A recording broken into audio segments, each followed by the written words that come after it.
scoring goals. Korpisalo, not great out there by any means, but good enough as the Bruins take down the Avalanche and improve to 3-2 on the season. The fourth line is excelling right now.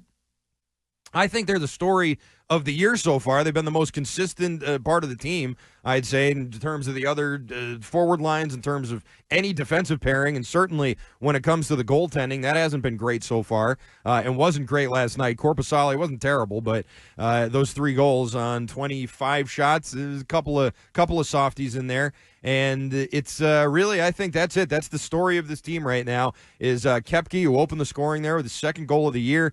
Peak and Zadorov with assists. Peak had it wasn't Peak, it was Beecher at the end, who had the empty netter to put that one away with 2 minutes left to go. As the Bruins really, listen, I didn't have this on my bingo card. I thought that the improvements that they made at the top with Elias Lindholm, with Zadorov on the defense, and sort of other guys that they've mixed and matched, that was going to be the story. And Pasternak did have a power play goal in the game, and Coyle did as well, his first of the year. He's been sort of quiet so far. Pasternak's been better, but hasn't exactly been setting the world on fire. Really, the story of this team is that fourth line. People love this fourth line. I think that even though it's early in the year, they're making an early play to become sort of this folk hero. Fourth lines tend to do that anyway. Oh, yeah. People love fourth lines. People love fourth liners. I heard Razor talking about it. He's absolutely right. People love that fourth line on the championship team with Campbell and Paille and them. And it's just you're drawn to it. You know, you're drawn to that fourth line. They're supposed to be physical. If they score, it's not expected, but it's always a nice little treat.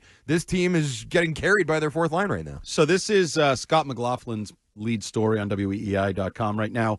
And some of the numbers are ridiculous. So they've been on the ice for 40 minutes of 5-on-5 play.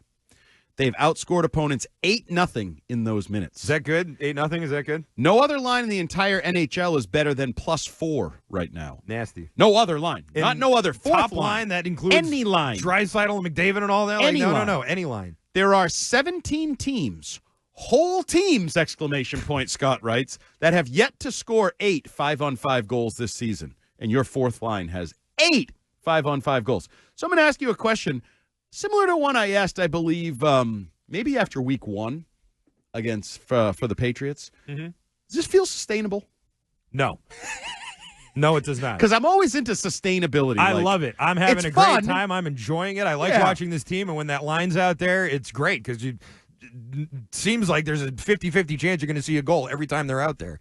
But no, this isn't sustainable. But I also don't think that the rest of the team and their offensive struggles are sustainable either. I think they'll break out eventually too. Pavel Zacha, he had another breakaway last night. He's got to score another goal. He didn't. I think he only had one in the entire Panther series last year. He had one opening night and then hasn't scored since then, and really went in the tank scoring wise at various points last year. He's someone who I think is gonna start. He's just a little snake bit right now, and that breakaway was another good example of that. It was a perfect pass from Pasternak. He had a wide open, one-on-one, and he just couldn't finish. And that's been his deal. But I don't think that's going to keep up. Marchand, who left with an injury, came back after that very weird play with Mikko Rantanen where it looked like he elbowed him, but then in slow motion it looked like he didn't really, and Marchand went flying, and it was sort of like, okay, that really happened? But then he left the game. He's down in the tunnel, and it's like, if he's faking it, he's going really the extra mile. Hard sell. That's a very, very hard sell there. He did come back. He later returned. Montgomery said that he's going to be okay and he's going to play. And what was the other thing? Zadorov in his fight with that Steinberg guy with his dad taping it. Did you see that? No. That was funny. Zadorov gets jumped by this guy, Matt Steinberg, and they cut to the crowd afterwards, and his dad's just sort of this bald guy with a goatee, and he's in there videotaping it like, yeah. Once a hockey dad, always a hockey dad. He's probably been doing that for 20 years at various ice rinks. I would imagine. And I'll say this. You don't want to change? Steinberg kind of brought it to Zadorov, and he had to jump to punch him, and he was getting after him. So Big Z's going to have to toughen up a little bit. He's going to have to make an example out of one of these guys, because that Steinberg guy, he just got right in his kitchen. I don't like the Big Z thing.